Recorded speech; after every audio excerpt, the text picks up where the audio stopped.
You're listening to Actors with Issues with Juanialo, a podcast of actors, by actors, and for actors. Today's guest is a writer, director, and actor of stage and screen you've seen in everything from Masters of Sex, Marvel's Iron Fist, and The Bold and the Beautiful. His co-written and co-directed horror comedy Summoning Sylvia to the Broadway productions of Spring Awakening, Waitress, and currently starring alongside Sean Hayes in Goodnight Oscar. Please welcome to the stage, Alex Wyse. Alex, thank you so much for being here. Welcome. Hi, thank you so much for having me. So let's go back to the beginning. So were you one of those like wildly imaginative kids growing up who always knew performing was inherently in you, or did that come a bit later for you? No, I've always been exactly the same.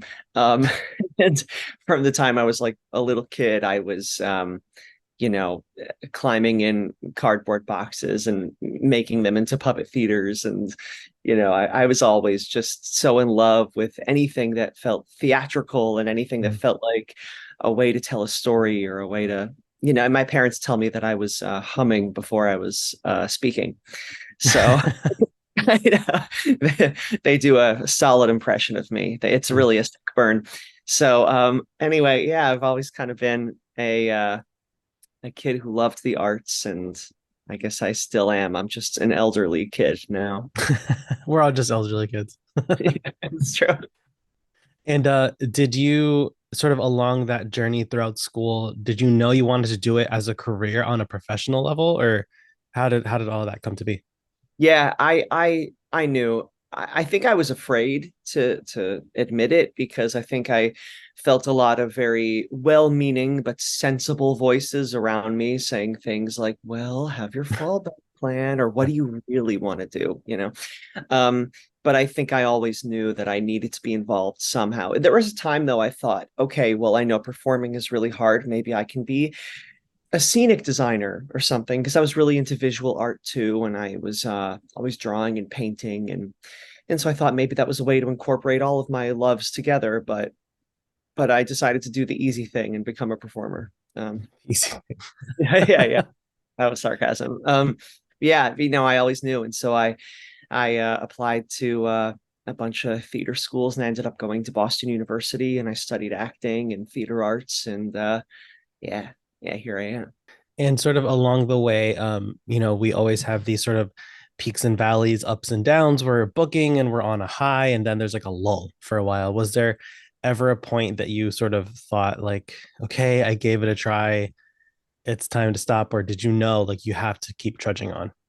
No, I mean, I definitely had times where I've had many times where there's been a lull, but my life has felt like learning how to survive that lull, as Mhm. opposed to saying, well, I tried it and now I'm going to do something else. Because there's no question in my body and my spirit that I am meant to do this thing and I have to fight to do it, even if it means getting through those hard times. In fact, getting through those hard times makes me into a better, more resilient artist who has more stories to tell.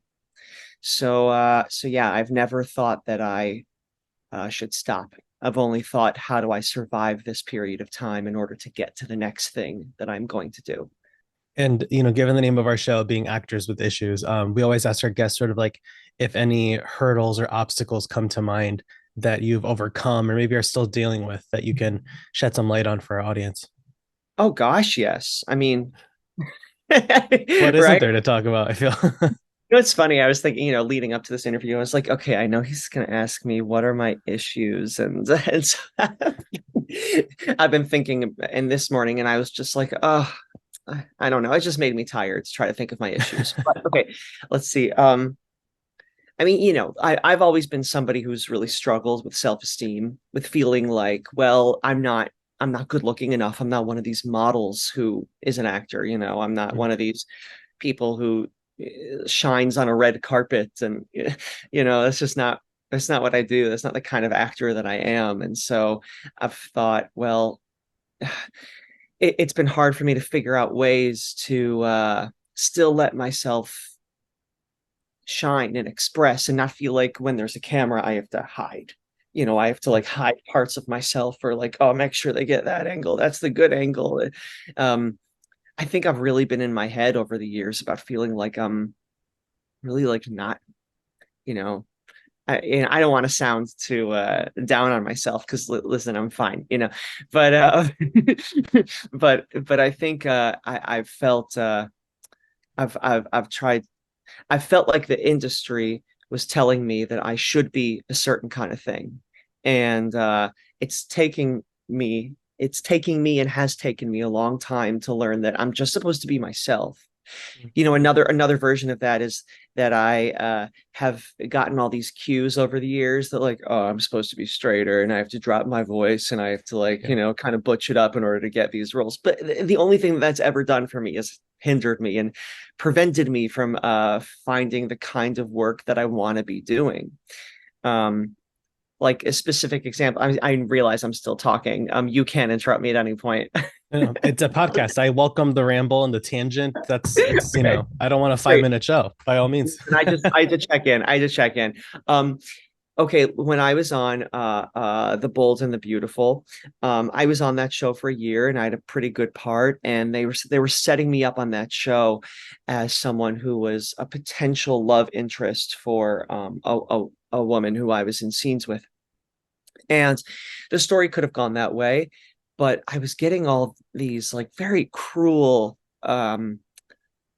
tweets and things from people Mhm. saying like, we I call BS. You're gay. We all know you're gay, like as if it's a bad thing or something, or as if straight people can only act in one way, or as if they found me out or something. Like I'm not closeted. I have no issues with my sexuality. I love being a gay person. It is truly awesome, and and I don't want to be different. But this show and my experience there and feeling like that was such a heteronormative world, um, and the reaction of the fans who were buying into this heteronormative world made me feel like I had to be different in order to fit into that, in order to sell the illusion that I could ever be with a woman.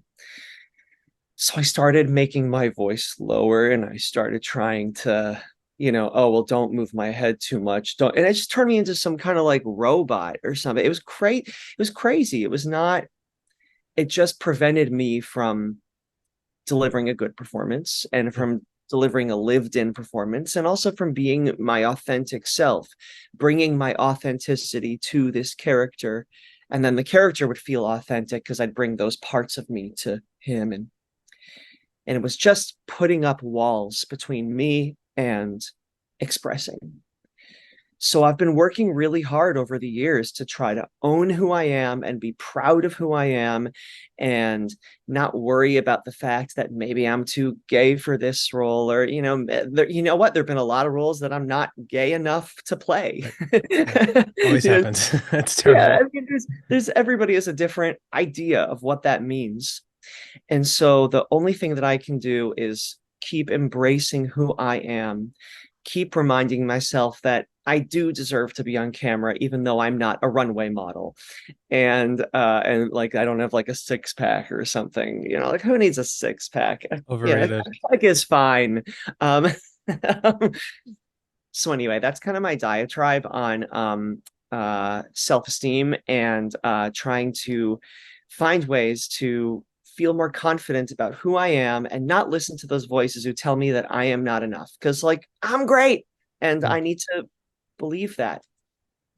So Yeah. maybe in saying all of that in my endless monologue I just gave, maybe that can help somebody out there who's feeling like, oh gosh, am I hot enough to be an actor? Am I are there parts for me? Well, I think the more you are who you are, then the more you attract the people who see the greatness in you.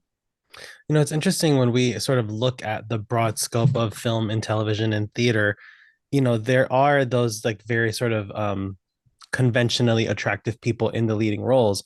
But you think, well, there's one leading role or two leading roles in each project and dozens of supporting roles. There's more work for those of us who are normal looking, Right. or New York looking, because I feel like a cop show that films in New York versus a cop show that films in LA, two very different looking casts. Very, Even the very different. network, the Very different. CW versus CBS, two very different looking groups of people, even though they're the same company. I frequent the subreddit for acting, and there's lots of young actors on there who always ask advice, like, um, I'm not comfortable with kissing scenes or whatever. I'm like, well, how often? When's the last time you saw like a kissing scene on network television? They don't have those. Like, it there's just there's all these like little things that we sort of tend to focus on, um like you said, like appearance, like sort of aesthetic and things like that. And it's like, well, it's so ingrained in us because this industry is so has been so much like, I mean, we still see in the casting breakdowns the word aspirational is used a lot. It's like, just say what you mean. Yeah, that's interesting. And Aspirational body. I'm like, for who? yeah, maybe I aspire to this body. How about that? Right. And also that point you made about an actor saying, "Well, I can't be an actor because of I can't do a kissing scene." That's fine. You don't have to do a kissing scene, but I mean, I've been on many television shows at this point. I've never been asked to kiss anybody, which, by the way, is a separate issue. But, um, but like that's not. I think that people, like you said, focus on this one little thing and then use it as a sort of excuse to not make themselves vulnerable, to not do the harder thing, which is take that step into the fire and Yeah. just try. And fast forwarding to now with Goodnight Oscar, firstly, amazing show, amazing performances all around. I was just completely locked in from beginning to end. It was such a great show. But That's like great. Thank you. with period pieces like that, I find it so interesting because it's like it's not necessarily like really the transatlantic sort of time period of the US, but there's still this particular cadence. It reminds me a lot of Marvelous Mrs. Maisel, which you've also worked on. And sort of that cadence everyone has in that time period. So was that a challenge for you, or were you just sort of like game to dive right in? I think it's for me personally, it wasn't a challenge because I've done actually a lot of projects that happen in the 50s and the Mm, 40s. I think there's something about me that feels kind of old timey. I think it's sort of my Midwestern politeness, you know. mm, I think that can be easily put into a time period that has a lot of manners around it. Um, so so it wasn't a particular challenge for me, but I think in general, that is a very specific thing and can be quite challenging for people. But I think that's why you have like we talked a lot about the time period. Okay, how do men and women sit? How are they supposed to sit in this time period? And what did they typically do with their hands? Or where did that all go? And we mm, paid attention to those things. We would watch old movies and see the cadences, listen to for the cadences and see the kinds of behaviors that they had. I have done quite a bit of that in the 50s and onward, and so I think it's just something I'm kind of used to at this point. mm. um but it's fun. I love leaning into that old Hollywood world. I think it's so there's something that can be, yes, there's really like obviously like a really dark terrible side to the sort of Yeah. oppression of the 50s, obviously. um but there's something that feels kind of magical, surface level magical about it to me. The kind of I don't know, the kind of flowery descriptive language and the sort of the way that you eat the silverware, you go from the outside in. That's in every movie, by the way, about a time period. That you find that line in every single movie about a time Yeah. period. And it's like, there's always one character. It's Titanic is like, it's like, well, what do I do? And then Molly Brown is like, just start from the outside and work your way in. That is in like 50 movies that I've seen. Yeah. So I'm just saying. Okay. Anyway, it was fun doing a show in this time period. It's fun. It's just fun, and I get to Mm, wear like cute clothes, so it's cool. yeah. And I'm a firm believer that with every role we take on, whether it's like a two-line co-star or a lead in a project, there's always something to be learned. So, what would you say was the biggest lesson you've learned working on Goodnight Oscar? Um, You know what? I mean, I could go back to this whole self-esteem thing again. I really took a whole beating in that. in that area of my life, especially in the pandemic Mm.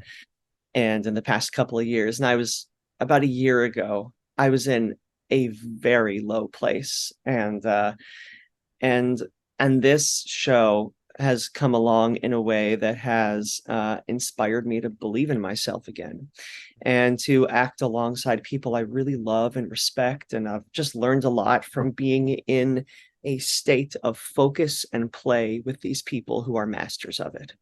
And so bringing myself basically submitting to this world and to the creative people I have around me has helped me sort of rebuild some things that got pretty broken in some ways Yeah. over the last few years. So I'm really thankful for it. This show came for me right when I needed it. Um, right when I think I was ready to start standing up again and putting pieces back together. And I meant to ask this earlier, but with Goodnight Oscar, were you involved in the Chicago production, or was the Broadway production the first time you did the show? I was the first time I did the show. It's actually a really fun story that Mm. so when I was on Maisel, which was I guess it was about a year ago now, I think. I was there on the set with Emily Bergel, who's in Goodnight Oscar, and Ethan Slater, who had just done the Chicago run of Goodnight Mm. Oscar. And so the three of us were hanging out the whole day, and they were telling me about this wonderful play that they just did. And I was like, awesome, guys. I'm so psyched for you, you know? But I was like, inexplicably in this little Goodnight Oscar circle. Yeah. And so then Ethan, he got Bach in the Wicked movie, which is so awesome and deserve it. And when I found out that happened, I thought, oh my gosh, maybe there was a reason that they were telling me about this show. Maybe I don't know. I was just sort of looking for those connections in the world that, and this felt like one. And so within moments of even realizing that this role was suddenly available, I got an audition for it. I think within an hour of me putting the pieces together, because I was like, huh, shit, what's happening? And then I got this audition, and I knew in that moment, I was like, I'm gonna get this part. Mm. I just knew. Something I don't know. I don't something just kind of beamed down to me and was like, this is the path. This is the path. Yeah. And I was like, okay, okay. And it's time for me to start believing in myself, believing that I can do this, believing I'm good enough to do this. And and so I did everything I could to bring my best self to this. And I auditioned for like 2 months, and finally it Oh, happened. It was one of the most emotional phone calls I've ever had. yeah. I think it was such a long build. It was 2 months of auditions. I mean, the build up was long, and the dream within me for this particular show was strong. It had been built up, and I was like, this is it. I think this is it. And when it happened, I just sobbed. I think I fell to the floor. My agent called, and I think I fell to the floor. I just couldn't. Oh my God, look at my buzzer. Something's here, a package. Okay, I'm gonna leave. Um, it's another sign. Okay, so that's kind of my little story about getting Goodnight Oscar, and I'm just so thankful. I'm just so Mm. thankful it came into my life. It's been awesome. I'm such a fan of Sean's podcast, Smartless. Isn't it fantastic? I was just listening to their interview with Matthew Reese this morning, and he's talked about it for so long, and I was like, oh my. And when he announced it was going to be on Broadway, I was like, oh my God, like this, just I feel like I've sort of followed the journey from like, yeah, I'm in rehearsals for this play I'm doing in Chicago, and then we're doing it in Chicago, and now it's on Broadway, and now Tony nomination. Like that's so awesome Isn't that for him. so cool to get that kind of glimpse into that process too Yeah. through Smartless? I mean, Smartless on its own is a thrilling podcast. Yeah. Feels like hanging out with old friends, and but then to get this sort of I started listening to it once I got the job. I was like, oh, he has that podcast. I guess I should listen to it. So I Yeah. listened to it every day Yeah. for a few months, and I loved getting these little breadcrumbs into that whole experience for Sean. It was really cool. And one question we get a lot from our listeners, especially sort of like young actors, they're fresh out of school, and not all colleges and universities and acting programs have these sort of showcases.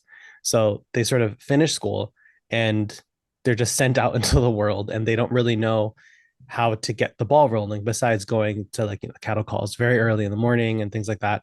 But for any young actors who feel sort of stuck because they can't get that first agent or first manager who can get that ball rolling, what advice do you have for them?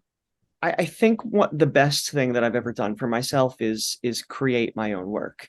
Mm, Um, it's always given me a sense of purpose, and it's made me feel like I have a reason to get out of bed in the morning, and it's helped me develop communities and given me friends and amazing artistic experiences that I didn't have to wait for permission for. And mm, so I would, I know this is not really answering the question that you just asked, but I guess what I'm trying to say is every time that I've done my own thing and made my own work, I have not cared about whether or not my agent is calling me or not. mm. It's just been like, oh great, they can call me if they want or don't call me if they want, whatever. I have I have a play to write today. Yeah. And so, and also then once you make your own stuff, then that can lead you toward the kind of representation that you're looking for. Um, it's often hard to find that. I mean, I think especially today, it was easier when I started, and things have only gotten exponentially harder. So I have a lot of respect for anybody who's trying to make that stuff happen right now. I know it's not easy. Uh, but I would just encourage you to keep saying yes to yourself, make your own stuff, find someone who inspires you and you want to collaborate with them. And maybe you can write a song together or write a play together or make a short film or something. I mean, that's sort of what that's what I've been doing over the years, and it's gotten bigger and bigger. And I've gotten to make my feature film with Wes Taylor. We made Summoning Sylvia, which you can rent now. And uh but every time I'm making stuff, who cares if someone else is calling me or not? Because I'm calling me. I was actually going to ask about Summoning Sylvia because a friend of the show, Troy Iwata, was in it. Oh, God. He's Troy's come on the show incredible. many times. Such a sweetheart. And yeah, your experience sort of co-writing, co-directing, getting this project off the ground that now the masses can see, that had a theatrical run like that. That in and of itself is so hard to get done. So what was that whole experience like getting the film off the ground? I mean, the experience of making that film was a 3-year experience. So within it contains many chapters. Um, but I can tell you it was the hardest thing I've ever done. Uh, and and a lot of people, I guess what might be useful to your listeners is that a lot of people said no to us. A lot of people said, I'm not giving you a dime. I'm not interested in this. You've never made anything before. I don't trust that you can do this. Mm. And what Wes and I did was we didn't listen to them. We didn't care. We said, okay, you said no. Well, someone else will say yes. And we kept going. We just kept going and kept asking people for their financial support or their artistic support or whatever that is. And eventually we found some people who let us make the thing. Um, Now within that, there are so many challenges and there's so many great adventures and so many things that I learned. And it was cool in making film. What I love so much is that being a director, I get to wear every single creative hat that I've developed through my life. Like when I was a kid and I wanted to be a magician, because of course I wanted to be a magician because I was awesome. But I can use those skills in creating Summoning Sylvia. I can think about, oh, how can we create something that sort of tricks viewers into thinking this, and we can hide this over here that makes it seem like that, whatever it is. And I get to be a painter in composing these shots, and I get to be a composer in the music of the lines, even not to mention the music of the music written by someone else. But I got to direct him to write the kind of music that would best tell that story. So, and of course, being an actor, helping people deliver their most uh, authentic lines. There you go. I can't think of a word. Um, so much for being a writer, right? Um, but it was so cool getting to and with alongside Wes, not having to do it alone, but creating Mm. collaboration. Um, that we got to wear all of the hats and do all of the creative things that really made us feel very purposeful in the world and very tired in the world too. We're really proud that we got to the end and we made something that I think people are connecting to. You know, we've gotten good reviews and people seem to like it, and it's a great story about friends and queerness, and it's spooky and it's silly, and so I'm proud of summoning Sylvia, and I'm excited to use all the things that we learned to make our next movie. That's Mm. really what I'm excited for, because gosh, you don't know things until they happen. I mean, Yeah. how do you deal with your set flooding? Oh, God. What? And that was one of the easy days. What it felt like. But no one gives you the rule book for how to deal with something like that. You just kind of have to figure it out and learn how to step up each day and be a leader and learn how to inspire people and learn how to hold yourself up. And it's hard, so hard, Yeah. but we did it. Yeah. And I mean, it's such a funny, just I just love these sort of like campy, and it's like it's a movie that like we haven't seen anything like it before. Like a uh, queer horror comedy. It's not really out there. It's not exactly like a plentiful sort of subgenre of horror. It's like, oh, it's also comedy and it's a fully queer cast and creative team and all of that. It was such a job well done. And so congrats on summoning Sylvia and on Good Night Oscar and just everything that's come your way. It's just I'm so excited to see what's next for you. I really appreciate that. Thanks for having me here. It's been really cool to talk to you. Yeah, absolutely. And before we go, for anyone who wants to give you a follow on social media, where can they find you? Oh, sure. I mean, if you want to, it's a waste of a follow, but I just have an Instagram. It's at Alex J Wise. Yeah. And folks, you can see Goodnight Oscar at the Belasco Theater in New York City on Broadway right now. And thank you so much for tuning in. And be sure to catch us next time on Actors with Issues. All right. Glad to have issues with you. Thanks for joining us. Be sure to subscribe to Actors with Issues on Spotify, Apple Podcasts, or wherever you get your podcasts, and visit our YouTube channel for full video interviews. Actors with Issues is executive produced and hosted by Hawani Allah. See you next time.